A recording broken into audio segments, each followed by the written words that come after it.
I was 16 going on 17 the first time I saw this movie. It happened near the summer of '99, a long time ago, but only if you measure in terms of years.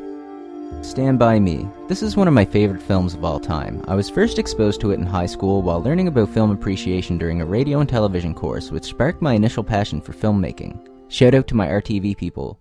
The film follows a writer who recalls a special day of his youth when he and 3 of his friends hear about a dead body in the woods and venture out to see it firsthand.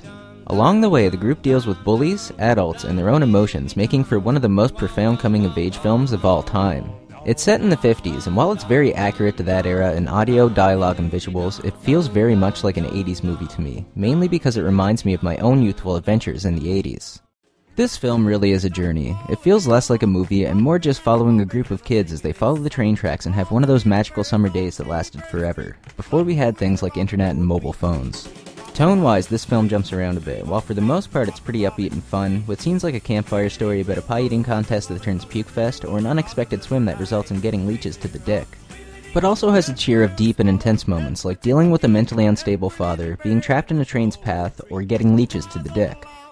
The cast is amazing. You got Richard Dreyfuss as the narrator, with River Phoenix, Will Wheaton, Jerry O'Connell, and Corey Feldman as the main group. Also, Kiefer Sutherland playing one of the most memorable bullies of all time. Also, I keep forgetting John Cusack is in this as well. The soundtrack is one of my favorites of all time. It has a collection of the 50s catchiest and most iconic songs, and works very well at using them to allow you to shift gears along with the movie. So why do I love this film so much? What makes it one of my favorite films of all time? That's kind of hard to define. Surely nostalgia plays into it, but more than that, this film has heart. Everything I mentioned just kind of fits into place and creates a very believable yet exciting film world. I have no problem believing events like this could go down in that era. I had similar experiences in the late 80s and early 90s, and this film captures that feel amazingly well.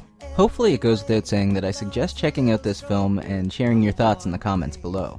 Once again, this was Fade Dragon Tier, and if you'll excuse me for a moment, there's something I've been wanting to do for a while.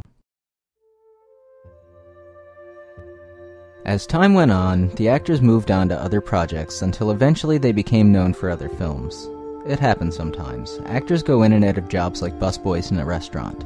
I heard that Jerry O'Connell jumped from dimension to dimension for a while, and eventually ended up being killed in the Scream franchise. He continues to make films today that are largely uninteresting to me. He does do some Justice League voiceover stuff, which is cool though.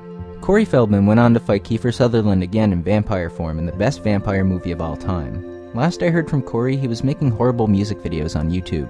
Despite this movie's predictions, Will Wheaton did not become Richard Dreyfuss. He was, however, that annoying kid on Star Trek The Next Generation, and is now a less annoying internet nerd who plays tabletop games on YouTube.